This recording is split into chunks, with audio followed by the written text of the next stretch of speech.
Hey, what's up everybody? Too Tall Toby here. It is Saturday night and we just released a brand new bit of functionality on the Too Tall Toby website. If you visit us at tootalltoby.com, you can access our library of 2D to 3D CAD challenges where we show you a 2D drawing and we challenge you to turn this drawing into a 3D model.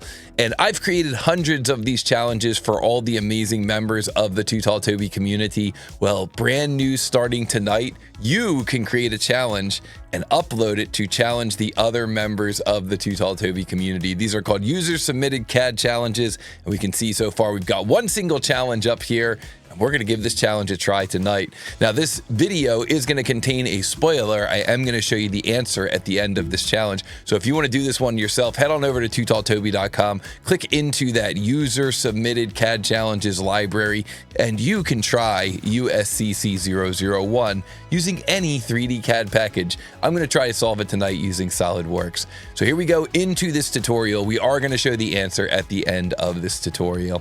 And 3, 2, 1, go. And so here we see that the question is, let me say open in a new window. We can make this a little bit bigger. The question here is, what is the mass of this part in x.xxx grams? What is the mass of this part in x.xxx grams? The tolerance is plus or minus 0.001 grams.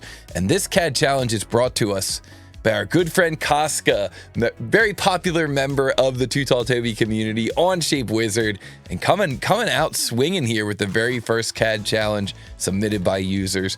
We're working in millimeters. The material's American cherry, and we see this is called hollow sphere pyramid. So each one of these spheres is hollow. So the instructions are pretty limited here. A tetrahedral pyramid is made of 20 identical hollow spheres. Each face consists of 10 spheres. All distances between the centers of any two adjacent spheres are the same. The result is that it's meant to be one body. And what is the mass of this part in x.xxx grams? So I think what I'm going to do is I'm going to make one of these and turn it into a pattern. Now, at first, what I thought I might do is I might make just one here and maybe pattern it this way and pattern it this way. And then I could do like swing it around here with another pattern and add the one in the middle. So I thought about maybe doing it that way. But then I thought, well, maybe it would be easier if I just made a pattern using a point-driven sketch pattern. So maybe I could start out with this one here right at the origin, and then I can just drop in points everywhere else. Now the question is, what's the best way to drop those points? And so I'm going to share with you some pretty cool techniques we can use in SolidWorks, like the segment tool in sketch mode, a tool that doesn't get very much use, but it is kind of appropriate for this application. So I think what I'm going to do is I'm going to try and kind of draw up a pyramid here in 3D, tetrahedral in 3D. And then once I create that sketch of that tetrahedral, I'm going to get in there and start dropping all the required points. And then once I've got those points in place, then it should just be a matter of creating the pattern using those points. So that's kind of my game plan going into this. We'll see if it works. And I know we took about 2 minutes to come up with a game plan there, but I think it's always important to come up with a game plan before you jump into your 3D CAD. So let me put this over here. Let's see if we can beat the average time. Well, nobody's done this one yet, so there's no average time to beat. So the pressure is down, but I am going to try to go through this as quickly as I can. New, I'm going to choose my millimeter template. It's currently set to ABS, so let me change it to American Cherry so that I've got my density correct. And then I'm going to go into this part file here. I'm in a part file, and I'm going to choose the top plane. I'm going to choose to begin a sketch, and I'm going to drop in a polygon. Now, when you create a polygon, most of the time when I do a polygon, I do it as a hexagon with 6 sides, but in this case, we can just do it as a triangle with 3 sides. So we'll drop in a triangle like so, hit escape. I'm going to click on this lower line. I've got horizontal mapped to the letter H. I showed that in a power move a little earlier this year. I think it's a great way to save some time. And then I'm going to say that I want the distance across that triangle to be, looks like it's going to be 30. Now what that 30 is here is it's the center to center on some of these spheres, on 2 of these spheres. So 30 center to center on 2 of those spheres. So that way the corner of that triangle is going to be one of the points of my pattern. So I'm going to create a point here right at the middle. I'm going to create a point here. I'm going to have to create some points here as well. Not sure how I'm going to do those. We'll figure it out as we go through the challenge. So we're going to drop in that sketch there at 30. We're going to exit that sketch. And this is just because I find that the easiest way to create a tetrahedral with all equal sides and equal edges is to then go into the 3D sketch command and then draw a line here like so, and then take this point on the line and make it vertical to the origin. Now, instead of vertical, we're going to make it a long Y. So you see that point now is directly vertical to the origin. And then I'll take this line here and I'll make it equal to this line. Look at that. That line is now fully defined. And we can now very easily go in and add in these other two lines and connect them from point to point here to give us kind of the foundation of this triangle. Now I'm going to use this shape here, this sketch here, to create all the geometry for all of my points in my point sketch. So at this point, I'm going to just immediately convert that geometry from the first sketch as well, and then I can hide the first sketch. So there's kind of my tetrahedral wireframe. And now I need to get in there and start dropping in points so that I can use these points to position the geometry of my pattern. So the very first instance of my pattern, I'm going to sketch here right on the origin. I'll create that sphere and revolve it and then hollow it out with a shell. So I'll do that. So I'm going to have a point there. I'm also going to have a point here on these corners. Now, sometimes SOLIDWORKS gets a little bit funky about letting you drop the points directly on the corners. Sometimes you have to drop them out in space and then drag and drop them. Usually what I find is I have to do this. I have to just manually make them coincident. So if there's some kind of trick there, like if there's a hotkey that I can hold to make that a little bit easier, let me know. Otherwise, I just end up clicking on those points and nothing happens. I don't even drop a point at all.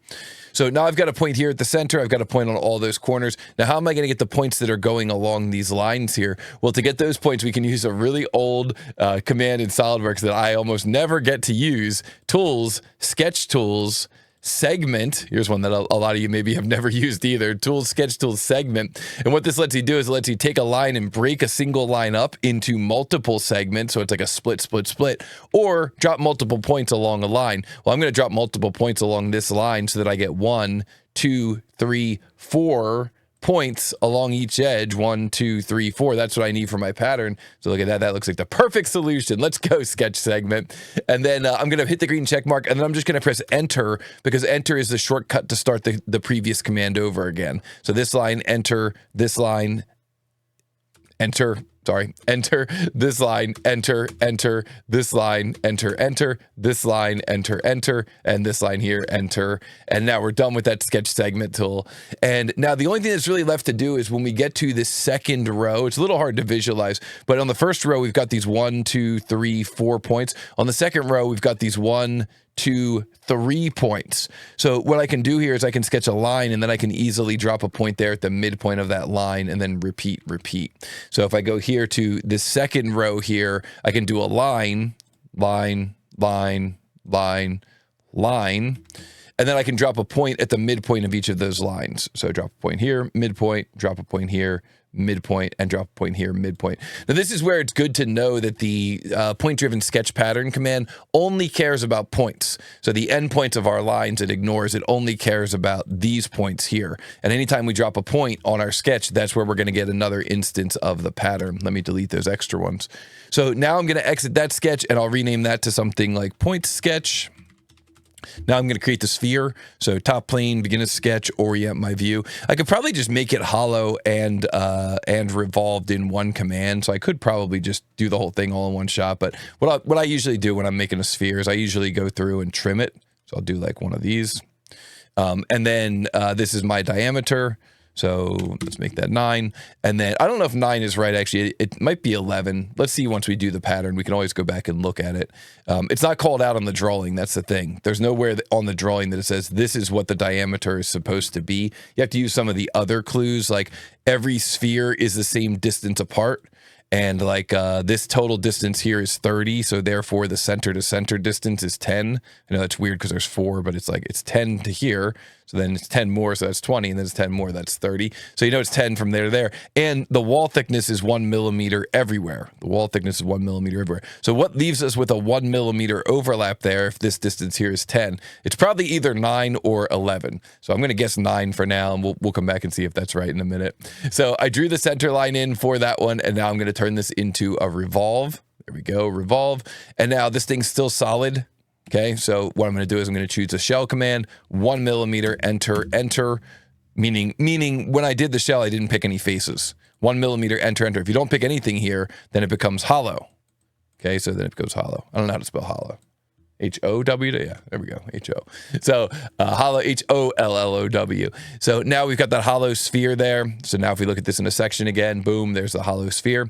So now let's see how we did with our diameter, if we got it right. So we're gonna go in here to the patterns command, and from the patterns command, we're gonna choose the sketch driven pattern. And then for our selections here, we're gonna choose the point sketch. And then for the bodies down here, we're gonna choose the solid body from up here.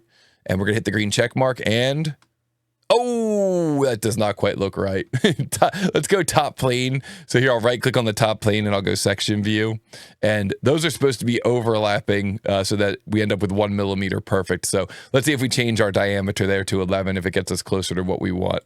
So we go back here to our revolve and we find that 9 dimension, double click on that 9 dimension, change that to 11 and rebuild, and okie dokie, now it's looking a little bit better. Top plane, right click, section view, and oh yeah, that looks good. Yes, that looks perfect. Look at that. It's coming right to that 1 millimeter for all of those. And we could take a few more section views to confirm that it looks good in the other directions, but I'm pretty confident it looks good in the other directions. So I'm going to click on this eyeball here. I'm going to say hide all types, and then I'm going to go into this list up top here because we want this to all combine. Otherwise, we're not going to get the correct mass because we're going to end up with a bunch of overlapping bodies.